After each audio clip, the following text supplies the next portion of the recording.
Segundo Crônicas 33. Vamos ler até o versículo número 20.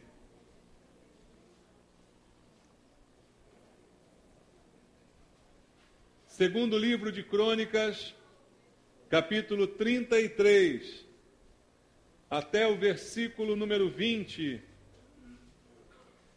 Diz a palavra de Deus: tinha Manassés 12 anos de idade, quando começou a reinar, e 55 anos reinou em Jerusalém.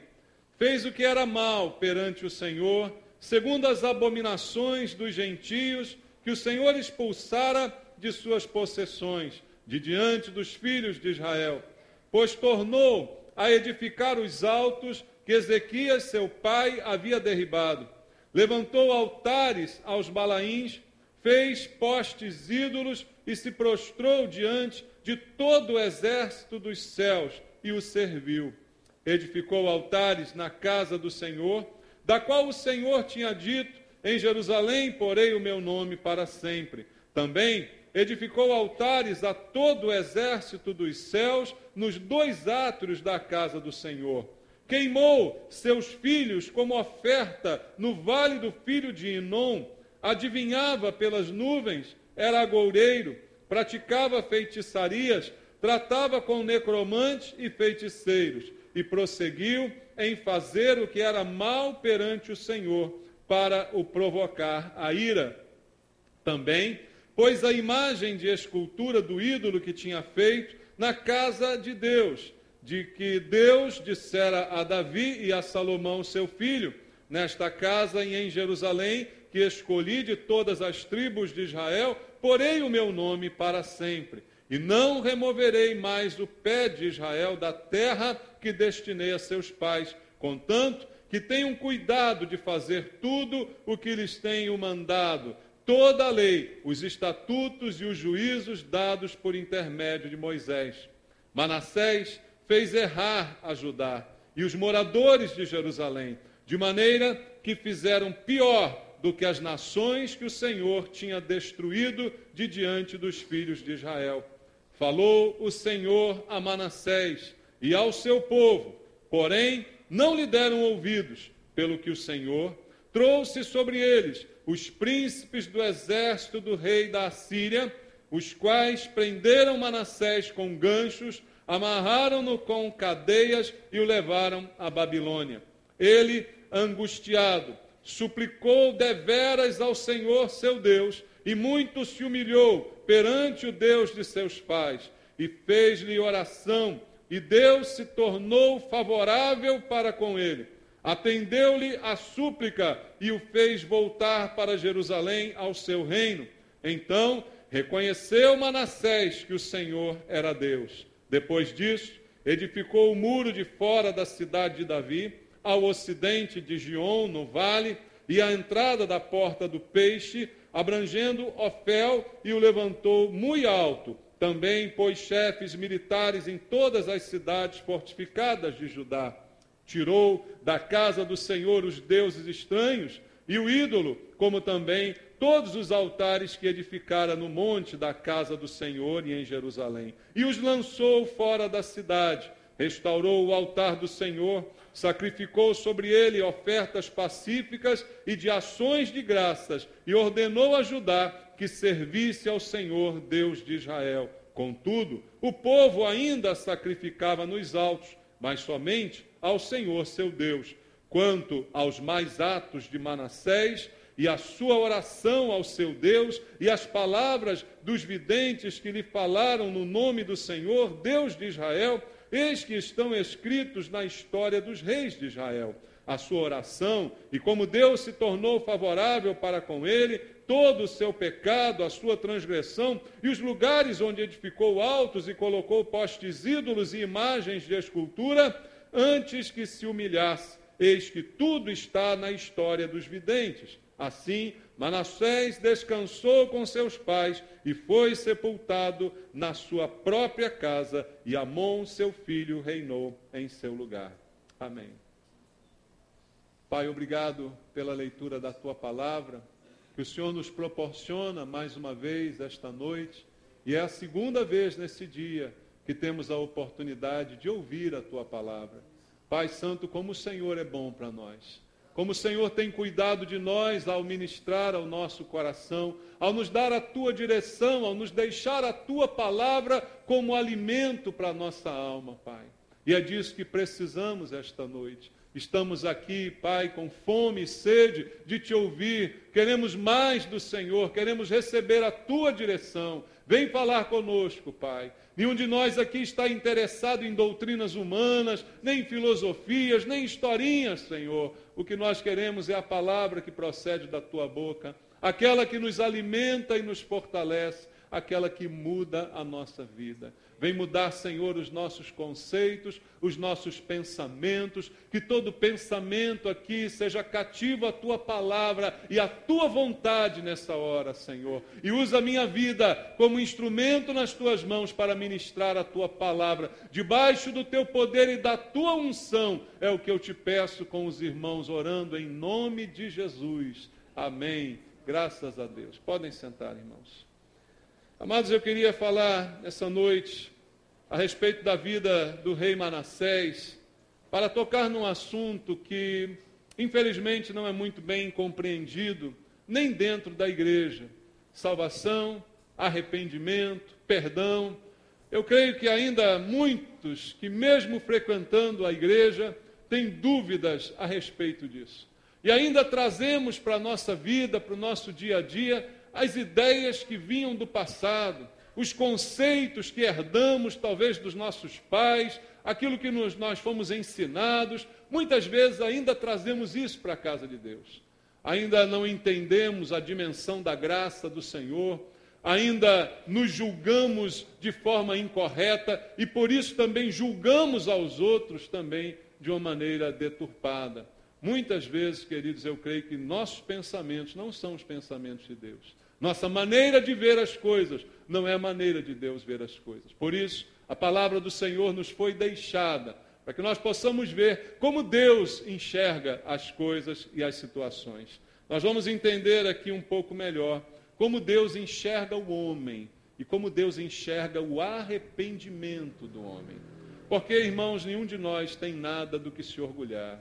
Nenhum de nós tem nada a apresentar a Deus. A própria palavra do Senhor nos garante que a nossa salvação não é por obras, para que ninguém se glorie. É uma questão de fé, é uma questão de graça pura de Deus vindo para nós, algo que não merecemos, que nunca merecemos e nem nunca vamos merecer, nunca nos tornaremos merecedores daquilo que Deus nos deu. Mas precisamos para isso entender quem é Deus. E graças a Deus, Ele não é como nós. Embora Ele nos tenha feito a sua imagem e a sua semelhança, o pecado nos separou desta semelhança, irmãos. E hoje, muitas vezes, pensamos de forma completamente distante dos princípios de Deus. Há muitas pessoas que imaginam que há certas pessoas que não têm jeito nenhum. Há muitos que talvez até dentro da igreja venham a completamente se tornar descrentes na recuperação, na transformação de vidas de pessoas. E não é assim que Deus vê. Graças a Deus. Amém, irmãos? É por isso que nós estamos aqui. Porque Deus acreditou na nossa recuperação. Porque senão, nós também não teríamos jeito. O problema desse pensamento, ele é tão pernicioso, que nós começamos a pensar mal de Deus, pensar mal do julgamento de Deus e nos achar alguma coisa. Esse é o pior de tudo, irmãos. Achamos que, de certa forma, merecemos a condição que temos hoje. E, sinceramente, não merecemos coisa nenhuma, amados. Todos nós éramos terríveis, assim como Manassés.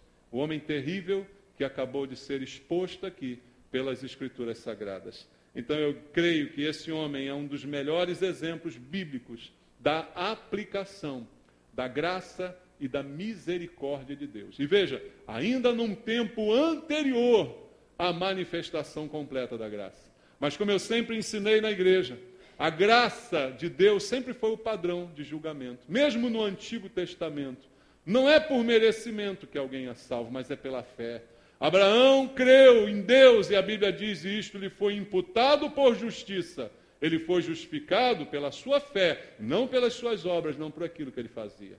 Então, embora a graça só tenha sido revelada no Novo Testamento, o padrão divino para o julgamento e para a salvação do homem sempre foi a graça, sempre foi a fé. E a gente vê isso na vida de Manassés. Um dos melhores exemplos bíblicos da aplicação da misericórdia de Deus e da graça de Deus. Vamos ver aqui nesse texto, irmãos, que o pecado, por pior que ele seja, por mais cruento, nojento que ele seja, ele tem perdão. Essa palavra parece chocar um pouco algumas pessoas. Porque às vezes nos colocamos na posição de juiz e dizemos que certas coisas são imperdoáveis. Nós costumamos usar essa palavra, né? Até talvez por um vício de linguagem a gente usa esse termo, isso é imperdoável. Mas na verdade, amados, tudo, qualquer coisa é perdoável. Não estou com isso incentivando ninguém aqui a errar nem a pecar. Não é esse o propósito bíblico, nem o propósito de Deus a nos revelar passagens como essa. Mas mostrar para nós quem é Deus e como Deus enxerga as coisas, as pessoas, as situações. Irmãos, não há pecado que não tenha solução. Pode imaginar aí, o pior. E hoje em dia nós temos visto tantas coisas terríveis, irmãos. Tantas coisas tétricas acontecendo, notícias nos chegam que a gente fica espantado com a brutalidade, com a imbecilidade da criatura humana. Quando notícias nos chegam a todo momento de assassinatos, de coisas, de crimes cometidos dos mais estúpidos. Mas eu digo a você, sem medo de errar, qualquer pecado tem perdão. Enquanto há vida, há possibilidade de perdão. Só não há perdão após a morte, irmãos. E isso a Bíblia também afirma para nós. Então esse texto vai nos ensinar essa noite essa doutrina de Deus, de que há perdão para qualquer pecado. E Deus, Ele tem alegria em restaurar o pecador. A alegria de Deus não está na condenação justa e merecida daquele que peca e não se arrepende. A alegria de Deus está na restauração. Do pior dos pecadores ou do menor deles, a alegria de Deus está na restauração. Como disse o apóstolo Paulo, onde abundou o pecado, superabundou a graça de Deus. Quanto mais aviltante, maior é a manifestação da graça sobre aquela pessoa. Mas ele disse, o que vamos dizer a respeito disso? Vamos pecar ainda mais para que a graça seja ainda mais abundante? Ele disse, de modo nenhum. Não é esse o ensinamento, mas é disto que temos que tomar conhecimento para entendermos quem é Deus, para termos uma visão correta de quem é o Senhor, irmãos. E o Senhor nosso Deus, aquele que me perdoou e perdoou você, é o mesmo que perdoou Manassés. Por isso eu digo para você, também sem medo de errar, entre pecadores não há distinção. O que Romanos 3:23 diz é que todos pecaram e carecem da glória de Deus. Não há distinção. Então eu posso dizer, até com receio de chocar você, eu, você e Manassés somos a mesma pessoa. No que se refere ao pecado que agride a Deus, embora em proporções maiores, um se diferenciando do outro, em relação a Deus, o que fizemos é tão terrível quanto o pecado de qualquer um. E para todo pecado há perdão, desde que haja arrependimento. Agora, uma outra lição que esse texto também vai nos ensinar essa noite, irmãos, é que o pecado, embora perdoado, ele sempre traz consequências. Ele traz consequências para nós, ele traz consequências para os outros. Por isso, o melhor é não pecar. É como disse o apóstolo João, filhinhos, não pequeis, mas todavia, se pecardes, tendes advogado junto ao Pai, Jesus Cristo. Mas o conselho é não peque, porque aquele que é nascido de Deus não vive na prática do pecado. Embora eu creia no perdão, eu não vivo provando o perdão e provocando Deus a ira. Mas o conselho de Deus é não pecar. Agora, o pecado, ele pode surgir, mas se surgir, saiba, há consequência. Embora perdoado, as consequências são vividas, muitas vezes por nós mesmos e outras vezes até por pessoas que estão à nossa volta. Esse texto também vai nos ensinar isso. essa noite. Em primeiro lugar, eu queria olhar contigo detalhadamente para a vida desse homem chamado Manassés, para que a gente possa conhecê-lo um pouco mais. Veja, Manassés é um exemplo muito interessante, irmãos, porque é o tipo de homem que tinha tudo para dar certo. Você já viu pessoas assim, que nasceram bem, né? Foram bem criadas, tinha tudo para dar certo, mas resolveu dar errado. Veja, ele é um jovem, quando começa a reinar, a Bíblia diz, era um menino, veja o versículo 1, tinha Manassés, quantos anos, irmãos? 12 anos de idade, começou a reinar, e 55 anos reinou em Jerusalém. Veja, com 12 anos, ele já assume o reino. Veja, um jovem que tinha tudo para dar certo, tudo para ser uma pessoa maravilhosa, uma boa criação, uma boa família, já logo cedo uma responsabilidade, uma possibilidade diante dele maravilhosa. Veja, o testemunho bíblico aqui diz que ele era filho de Ezequias. Vai ver na Bíblia quem é Ezequias, irmãos. Um homem de Deus, um homem correto, um homem que buscou. Veja, filhinho de peixe, peixinho é? Nem sempre, irmãos. Isso é só um ditado popular, mas não tem nenhuma verdade nisso. Nem sempre acontece dessa forma. Manassés é uma prova disso. Filho de Ezequias, um homem temente a Deus, um homem bom que teve um relacionamento com Deus, começa a reinar com 12 anos de idade, mas não herda nada do seu pai, a não ser os bens, a não ser a fortuna, a posição, porque do seu pai Ezequias ele não trouxe absolutamente nada. Um dos melhores reis de Judá foi Ezequias, e Manassés certamente foi o pior. De todos os reis de Judá, certamente Manassés foi o pior. Isso, irmãos, é para a gente pensar. Veja, começa a reinar com 12 anos, como diz o texto, mas você estudando a história bíblica, você verá, alguém diria, poxa, com 12 anos, como é que ele vai reinar, né? Só que ele começa junto com o seu pai. Seu pai ainda é vivo, ele está fazendo ali um estágio para o reino, né? E por 10 anos ele vai reinar assim ao lado do seu pai. Não foi simplesmente abandonado com 12 anos, reina aí, não. Se vira, não foi desse jeito. O pai dele, chamado Ezequias, reinou juntamente com ele. Deu a ele toda a oportunidade de aprender a ser um bom rei, um bom homem, um homem de Deus. Aprendeu com o testemunho do seu pai, com aquilo que viu na figura do seu pai. Por 10 anos ele reina ao lado do seu pai, irmãos. Mas, depois, ele ainda permanece no reino. Como diz o versículo bíblico, 55 anos foi o rei que mais tempo reinou em Judá. E nada disso serviu para que ele se transformasse numa boa pessoa. Todas as oportunidades, tudo que o dinheiro podia comprar, tudo que a herança familiar podia lhe dar, inclusive no aspecto espiritual, não foi suficiente para que aquele homem aprendesse uma lição. Mesmo assim, o versículo 2 diz o quê? Fez o que era mal. Perante quem? Perante o Senhor. Segundo as abominações dos gentios, que o Senhor expulsara de suas possessões, de diante dos filhos de Israel. Veja, a Bíblia diz que ele fez o que era mal, mesmo com todas as oportunidades para fazer o bem, ele fez o mal. O que esse texto nos ensina também, irmãos?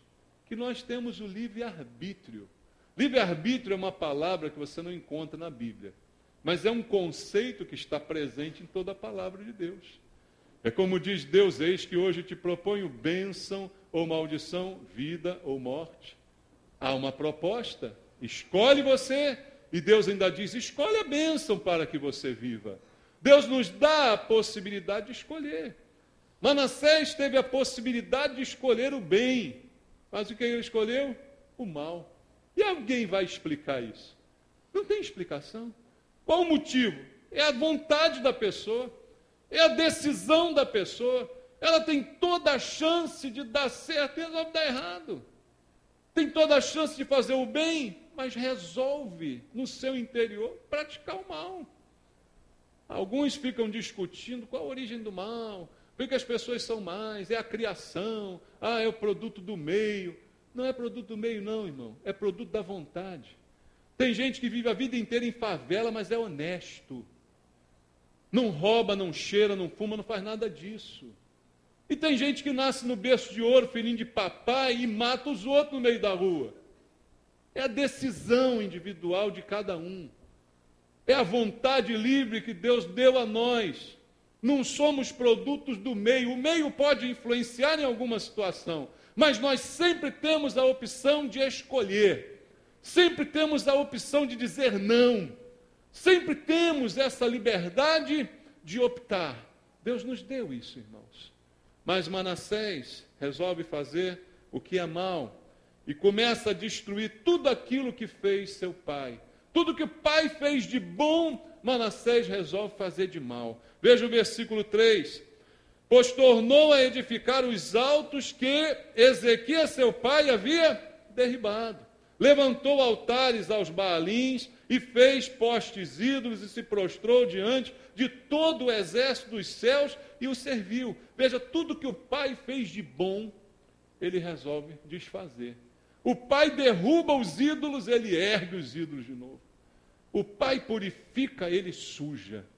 Ele resolve isso, porque ele decidiu, ele é livre para decidir, se torna então um homem idólatra, enquanto o pai adorava e servia a Deus, o único Deus e soberano, era um servo e um homem de Deus. Manassés resolve ser um doido, né? Resolve adorar tudo, resolve adorar poste, resolve adorar estrelas, resolve adorar astros, resolve ser tudo. Manassés se torna um idólatra, se torna um astrólogo, porque o que diz o versículo aqui 3 é que ele se prostra diante de todo o exército do céu e o serve.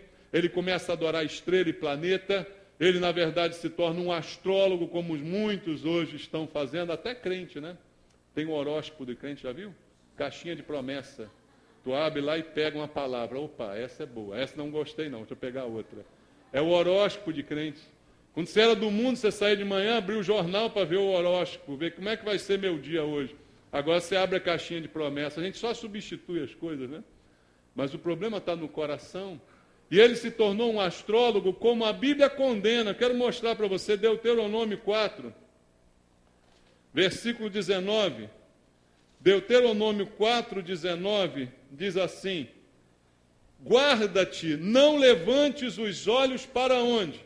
Para os céus, vendo o sol, a lua e as estrelas, a saber, todo o exército dos céus, ó, sol, lua e estrelas, a saber, todo o exército dos céus, sejas induzido a inclinar-te perante eles e deis culto àqueles, coisa que o Senhor teu Deus repartiu a todos os povos debaixo de todos os céus. Deus condena essa adoração a estrelas, sóis e luas e etc. E isso é condenado, e isso foi praticado por Manassés, em contrário a tudo aquilo que ele aprendeu do seu pai. Voltando ao texto de 2 Crônicas 33, o versículo 4 ainda diz mais a respeito dele. Edificou altares, aonde, irmãos? Na casa do Senhor. Agora pegou pesado. Agora ele profanou a casa de Deus, da qual o Senhor tinha dito: em Jerusalém porém meu nome para sempre. Também edificou altares a todo o exército dos céus, nos 2 átrios da casa do Senhor, dentro. Ele coloca um exército, um altar para a lua, um altar para o sol, um altar para Júpiter, outro para Marte, dentro da casa de Deus. O homem abusou do direito de ser abusado. Versículo 7. Também pôs a imagem de escultura do ídolo que tinha feito aonde? Na casa de Deus. De que Deus dissera a Davi a Salomão: nesta casa em Jerusalém que escolhi de todas as tribos de Israel, porei o meu nome para sempre. Não removerei mais o pé de Israel da terra que destinei a seus pais, contanto que tenham cuidado de fazer tudo o que eles têm mandado. Toda a lei, os estatutos, os juízos dados por intermédio de Moisés. Ele jogou isso tudo fora. Ele ignorou tudo que Deus falou, ele profanou a casa de Deus, ele se tornou um idólatra, ele bagunçou com tudo ali, amados. Foi isso que esse homem fez. Só isso já seria suficiente para garantir para ele uma vaga cativa no inferno. Concorda comigo? Está lá, Caldeirão número 8. Manassés, reservado. Concorda? Só isso que ele fez já estava certinho para ele, uma vaga no inferno. Mas ele não ficou satisfeito. Por que ele não ficou satisfeito, amados? Porque a Bíblia diz um abismo chama outro abismo. Você conhece o versículo, né? Um abismo chama outro abismo. Quando a pessoa entra num caminho assim, ela vai de mal a pior. É um caminho descendente e, na maioria das vezes, sem volta. Não porque Deus não queira, mas porque a pessoa não quer. Porque ela se afunda cada vez mais. E ele foi de mal a pior, negando Deus, debochando de Deus, ignorando a palavra, fazendo tudo do jeito que queria, até que a gente chega ao versículo 6. E no versículo 6, a Bíblia diz, queimou. Quem que ele queimou, irmãos? Os seus filhos. Os seus? Não, os dele. Queimou os filhos, os próprios filhos, como oferta no vale do filho de Inom. Adivinhava pelas nuvens, era agoreiro, praticava feitiçarias, tratava com necromantes e feiticeiros e prosseguiu em fazer o que era mal perante o Senhor para o provocar a ira. De tudo que ele fez, agora ele faz o pior e o inimaginável. Ele queima os seus próprios filhos em sacrifício a um Deus estranho no vale de Inom. Tem para onde descer mais esse cara? Tem para onde ele ir mais fundo? Não. E como sempre, queridos, ele era o rei, ele tinha poder, tinha autoridade. E toda autoridade, quer queira, quer não, influencia pessoas. Concorda comigo? Toda autoridade, ela acaba influenciando pessoas. Manassés não somente pecou, como também fez com que o povo pecasse. E aí a Bíblia diz no versículo número 9, Manassés fez errar a Judá e os moradores de Jerusalém, de maneira que fizeram pior do que as nações que o Senhor tinha destruído diante dos filhos de Israel. O pecado contaminou todo o reino, começando em Manassés, chegou a todas as casas e a todas as famílias daquele lugar. E eles, o povo de Deus, se tornaram piores que o povo que Deus expulsara daquela terra. Por influência de quem? De Manassés. Não somente pecou, como diz o versículo 9, fez com que as pessoas pecassem. Agora a gente tem que entender isso. Ele fez com que as pessoas pecassem. Será que isso torna as pessoas inocentes por causa disso, irmãos? Ah, eu pequei, mas ele me fez pecar. É ou não é? Ah, mas as circunstâncias me levaram a isso. Será que isso diminui a nossa culpa? E veja, queridos, ele foi avisado por Deus e nem assim deu atenção. O versículo 10 diz assim, falou o Senhor a quem? E a mais quem? E ao seu povo. Porém, não lhe deram ouvidos. O Deus que falou com Manassés, falou também com o povo a quem ele fez pecar. Nem Manassés ligou, nem o próprio povo ligou para aquilo que Deus havia dito. Deus ainda chamou atenção, Deus ainda alertou aquele procedimento errado. Por sua graça, por sua infinita misericórdia, Deus ainda manifesta uma oportunidade para que aquelas pessoas voltassem atrás no seu procedimento. Assim Deus faz com todo pecador. Olha para a sua vida, querido. Antes de você se render a Jesus, Deus já tinha dado a você alguma chance antes? De alguma forma, na maioria das vezes, sim. Já tinha falado ao teu coração, olha, você está errado. Esse teu procedimento não é correto. Mas você, duro no seu coração, continuava a fazer a mesma coisa. E Deus falando, até que um dia a palavra foi mais forte, você se rendeu ao Senhor. Mas por muitas vezes Deus falou ao teu coração. Como falou também ao coração de Manassés, mesmo aquele coração duro de matar os próprios filhos. E falou também àquele povo, mas nenhum deles deu atenção à voz de Deus.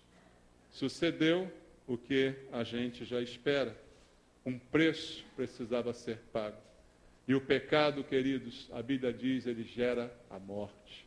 O salário do pecado é a morte. O pecado não fica impune. nenhum pecado fica por isso mesmo. Manassés fez, aprontou, o povo fez, aprontou, e a consequência veio. Provocou Deus a ira, como diz o texto bíblico. Quando nós pecamos, provocamos a ira de Deus. Entenda, não há um pecado nosso, por maior ou menor que seja a intensidade que atribuamos a ele, que não provoque a ira de Deus. Qualquer pecado é ofensivo a Deus. Provocaram a ira de Deus, e o que aconteceu? A ira de Deus se acendeu. O versículo 11 diz assim: pelo que o Senhor trouxe sobre eles os príncipes do exército do rei da Assíria, os quais prenderam Manassés com ganchos, amarraram-no com cadeias e o levaram para onde? Para a Babilônia. O rei de Judá, criado em berço de ouro, menino criado com tudo que podia ter do bom e do melhor, com um pai maravilhoso que teve, nascido para reinar, para fazer sucesso, agora é levado preso, enganchado, amarrado, aprisionado para a Babilônia, o lugar da perdição, o lugar da podridão. Lá é o lugar de Manassés, concorda comigo? Ele é podre, podre, o lugar de podre na podridão. Para lá, Manassés foi levado. Para lá, ele foi arrastado, humilhado. É o rei de Judá, humilhado daquela forma, levado prisioneiro. Cadê o poder? Cadê a opulência? Cadê o orgulho? Cadê a vaidade? Cadê a barbaridade?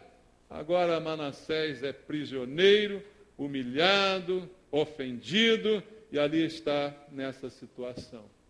Mas aí, queridos, a partir desse ponto na história, o inesperado acontece. Se a história fosse contada até aqui, todos nós iríamos para casa dizendo: bem feito para Manassés. Não é? Mereceu, pô. Está pensando o quê? Com Deus não se brinca, não. Deus pesa a mão. Está vendo aí, Manassés? Bateu, levou. Se acabasse assim, a gente acharia justo. Alguém acharia que não seria justo isso? É justo. Fez errado, paga pelo errado. Isso é justo, irmão. Concordo que isso é justo. Só que a história não acaba assim, porque vai além da justiça. Vai entrar em cena a graça e a misericórdia. Mas porque também vai entrar em cena o arrependimento. A graça e a misericórdia entram em cena no mesmo momento em que entra em cena o arrependimento. Manassés está naquela situação humilhante. E aí o versículo 2 diz que ele, angustiado, suplicou deveras ao Senhor, seu Deus. E muito fez o quê? Se humilhou perante o Deus de seus pais. Era o Deus de Ezequias, mas não era o Deus de Manassés. Era o Deus de Manassés, mas ele não considerava Deus como Deus. Então ele se humilha, então ele suplica, e muito, e muito, e muito, e se humilha diante do Senhor. Aí alguém como nós diríamos: também pudera, né? Agora que viu a coisa esquentar, né? Agora que a chapa está quente, né? Aí é fácil. Que nós somos assim, irmãos. Nós temos essa mente podre que ainda acompanha o nosso raciocínio, os nossos julgamentos e a maneira de vermos as coisas. Deus não é como nós. Deus conhece o coração do homem. Deus é o único que sonda as mentes e os corações, diz a palavra de Deus. Deus é o que conhece as motivações interiores de cada um. Deus é aquele que conhece mais do que sai da nossa boca, mas o que está dentro do coração, motivando as frases da nossa boca. Então, queridos, Manassés se humilha, Manassés chora, Manassés clama, e clama muito, como diz o texto. Veja, é só um versículo, mas eu imagino que isso foram noites naquela prisão, naquela vergonha, naquela dor, e aquele homem clamando, e teve aquele tempo de clamor, de arrependimento, de choro na presença de Deus, e clamando ao Senhor, até que o inesperado acontece. O Senhor ouviu o clamor de Manassés. O Senhor viu as lágrimas de Manassés. E o Senhor resolveu perdoar Manassés. O versículo 13 diz assim: fez-lhe oração, e Deus se tornou favorável para com ele. Atendeu-lhe a súplica e o fez voltar para Jerusalém ao seu reino. Então reconheceu Manassés que o Senhor era Deus. Amados, isso aqui é a nossa conversão. Eu sei que a maioria de nós abomina ser comparado a Manassés. Eu, pastor, nunca queimei meus filhos, embora tivesse vontade, né? Mas nunca fiz isso, pastor. Pastor, eu nunca fui servir demônio, nunca fui feiticeiro, nunca fui nada disso. Mas você foi pecador, igualzinho a Manassés, irmão. E um dia você caiu em si. E um dia você se viu como pecador. E um dia, ao receber a palavra, você também clamou por perdão. E Deus se tornou favorável. Irmão, essa palavra é maravilhosa, né? Deus se tornou favorável. Aí Deus é a favor de crime, Deus é a favor de morte, Deus é a favor de justiça. Não, mas Deus é a favor da pessoa. Da pessoa que é importante, que se arrepende, a pessoa que é importante para Deus. Ele se tornou favorável não ao que fez Manassés, mas à pessoa de Manassés. Deus manifestou o seu favor a Manassés. Porque Deus nos salva por favor, irmão. Não é por obrigação, não. Tem gente que pensa, eu sou tão bonzinho que Deus tem mais é que me salvar. Não é? Eu sou tão bom, eu sou uma pessoa tão correta, não faço mal a ninguém, nem barato eu mato. Tem que mais é que Deus me salvar. Deus tem mais é que te mandar para o inferno, sabia disso? Essa é a verdade bíblica. Nós nos achamos alguma coisa, mas nós somos Manassés, irmãos. E Deus se tornou favorável para conosco, não porque fizemos alguma coisa. Veja, Manassés não fez, ele não começou a desfazer tudo que tinha feito, não começou a pagar a penitência, não começou a recompor as coisas. Não! Ele é perdoado e Deus é favorável a ele antes dele fazer qualquer coisa destas, como reparação pelo mal que ele tinha feito. Assim também acontece conosco. Deus nos salva no momento em que chegamos a Ele arrependidos e nos rendemos ao apelo da sua graça. É assim que Deus nos salva. Depois é que nós começamos a reparar o estrago que a gente fez, irmão. Mas ninguém repara primeiro o estrago para depois receber a salvação como merecimento. A salvação é sempre um favor. Um favor que não merecemos e que Deus se mostra e se torna favorável para conosco. Então, queridos, sabe o que esse texto me ensina? É o que eu disse aqui no início. Todo e qualquer pecado tem perdão.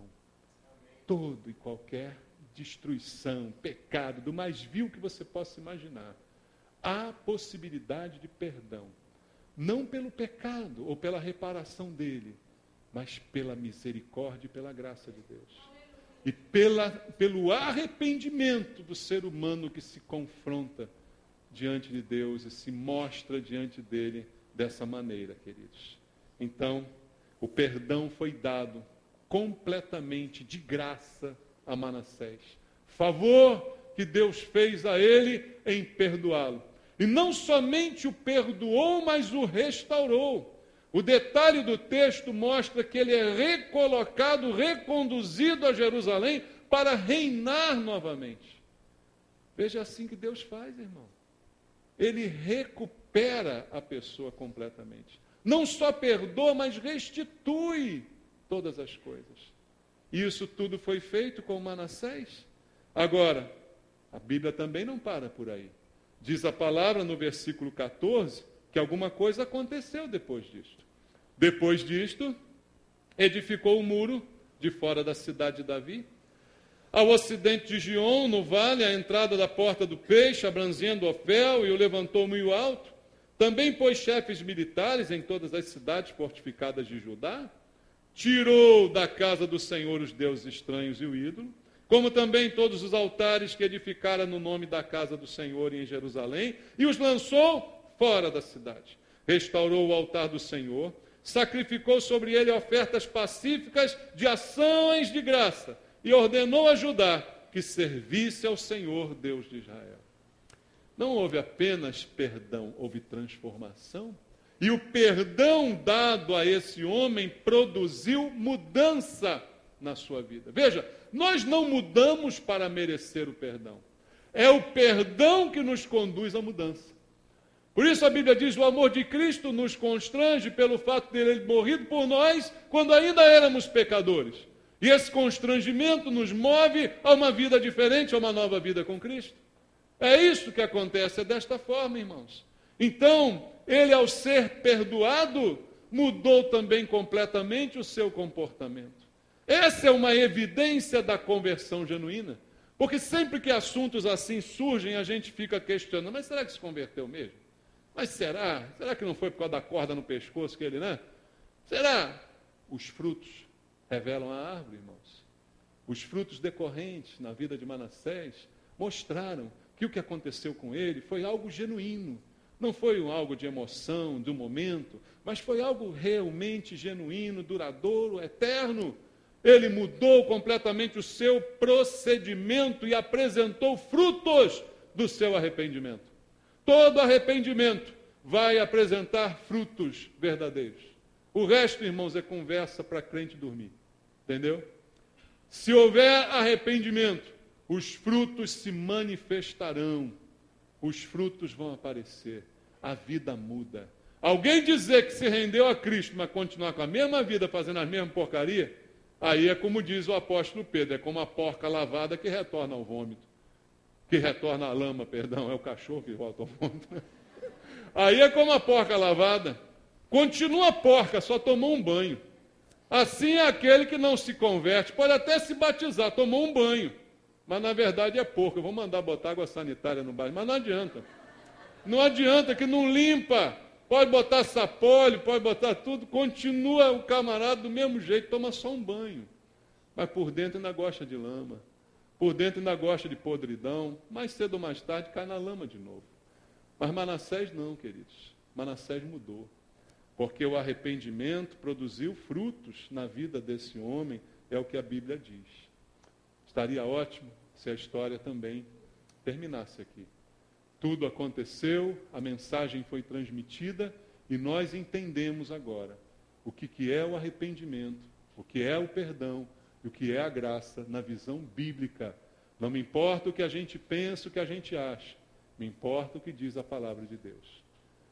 Mas há um último detalhe que eu quero deixar para você, porque, como eu disse, não quero incentivar ninguém a pecar. Ah, Deus é gracioso. Então, se eu der uma escorregadinha aqui, outra ali, no final eu me arrependo, dou uma choradinha e Deus passa a mão e tudo está tranquilo. Não é assim, querido. Deus é amor, a Bíblia diz, mas Deus também é justiça. A ira de Deus também se acende. Nós vimos como ela se acendeu contra Manassés. Mas uma lição que o texto bíblico também traz para nós, como eu disse também na introdução da mensagem, é que o pecado traz consequências, irmãos. O pecado traz consequências para a própria pessoa que o pratica e para outros que às vezes estão debaixo da sua tutela. Há consequência em tudo que a gente faz, irmãos. Não há como fugir disso. O nosso pecado traz as consequências. Cadê os filhos que Manassés queimou? Estão queimados. Não voltam mais. Ele agora só vai ter a oportunidade de chorá-los. Mas os filhos não voltam à vida. Você entende isso, irmão? Versículo 17 do texto diz: contudo o povo ainda sacrificava nos altos, mas somente ao Senhor seu Deus. Veja, uma deturpação ainda foi herdada por aquele povo que ele influenciou. Ainda entrou naquele lugar uma forma estranha de adoração. O povo não perdeu, embora ele tenha ordenado, agora adorem a Deus, ele diz, tudo bem, adora a Deus, mas ainda é nos altos. Ainda ficou um resquício, ainda ficou um resto desse mau costume, ainda permaneceu sobre eles. É a herança do pecado, queridos. Herança do pecado é algo sério que a gente precisa considerar. Veja, a Bíblia diz: Manassés os fez pecar, no versículo 9. E eles aprenderam ali o pecado. Só que também eles endureceram o coração, como diz o verso 10. Quando o Senhor alertou Manassés, também os alertou, mas nem assim se arrependeram. Então o sofrimento vai vir como consequência do pecado que foi praticado. Porque o pecado traz consequências. E aí, irmãos, os pecados dele e do povo, mais tarde, trouxeram consequências. E a Bíblia vai mostrar isso para nós com todas as letras. Quero ler contigo 2 Reis, capítulo 23. 2 Reis, capítulo 23, versículo 26 ao versículo 27. 2 Reis 23, do verso 26 ao verso 27.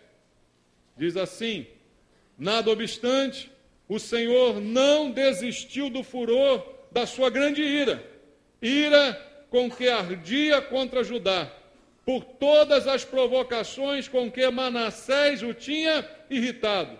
Disse o Senhor também a Judá: removerei de diante de mim, como removi Israel. Rejeitarei esta cidade de Jerusalém que escolhi, e a casa da qual eu dissera: estará ali o meu nome. A consequência veio sobre aquela cidade. Amados, veja agora 2 Reis, capítulo 24, versículo 3 e versículo 4. Com efeito, isto sucedeu a Judá leia o que está escrito, mandado de quem? Do Senhor, que o removeu da sua presença por causa de todos os pecados cometidos por Manassés, como também por causa do sangue inocente que ele derramou, com o qual encheu a cidade de Jerusalém. Por isso, o Senhor não a quis perdoar. O pecado de Manassés e o pecado daquele povo também não começa a se precipitar no julgamento. Mas coitado das pessoas. As pessoas pecaram e você viu. Judá pecou junto com ele. E depois do arrependimento de Manassés, ainda continuaram a fazer algo errado, porque assim tinham aprendido. E aqui a Bíblia está então dizendo que eles não foram perdoados desse pecado. O pecado traz consequência, queridos. A graça de Deus é maravilhosa. Ele pode perdoar qualquer pecado.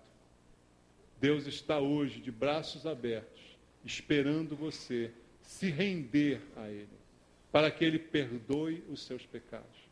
Ele não te pergunta do seu passado, porque Ele conhece o seu passado. Mas Ele quer mudar o seu futuro. Ele quer mudar o resto da sua vida.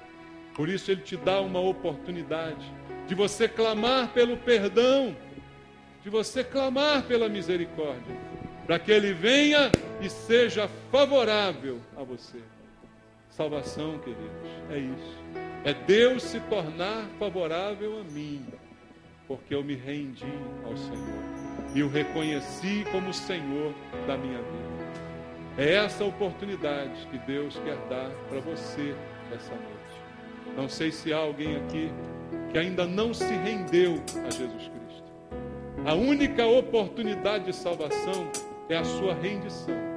É você dizer: eu quero receber o Senhor Jesus como meu Senhor, como meu Salvador. Eu preciso do perdão para os meus pecados.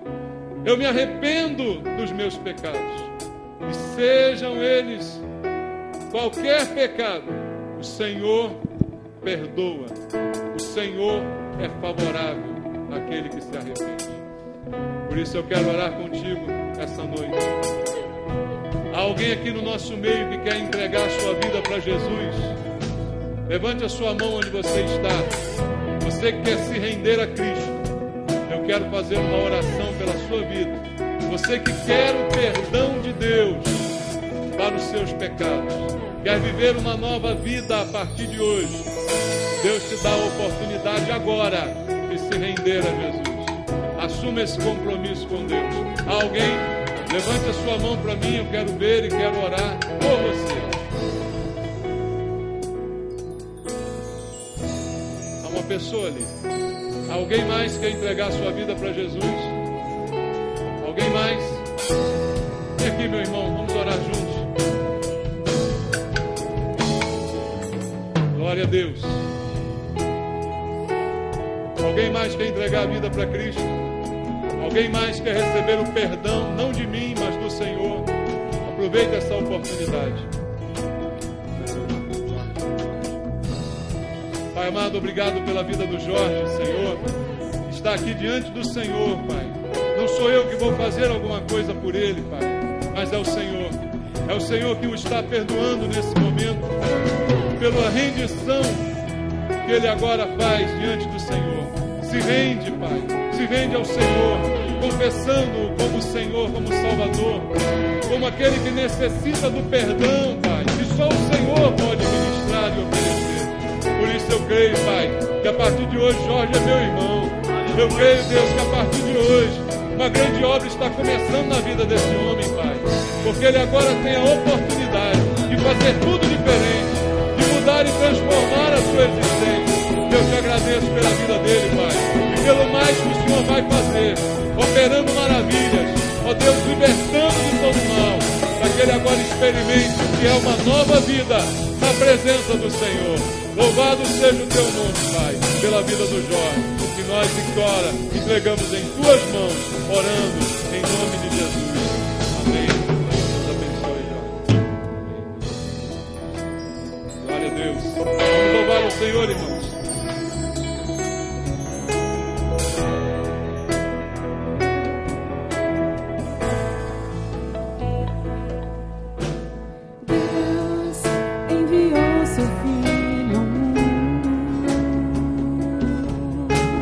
Não para julgá-lo e condená-lo.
Quarta-feira, tem nada melhor do que estar na igreja, no meio da semana, ouvindo a palavra, em comunhão com os irmãos.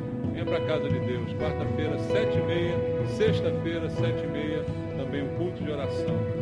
Vamos pedir a bênção do Senhor sobre a nossa vida, sobre a nossa família, sobre a nossa semana.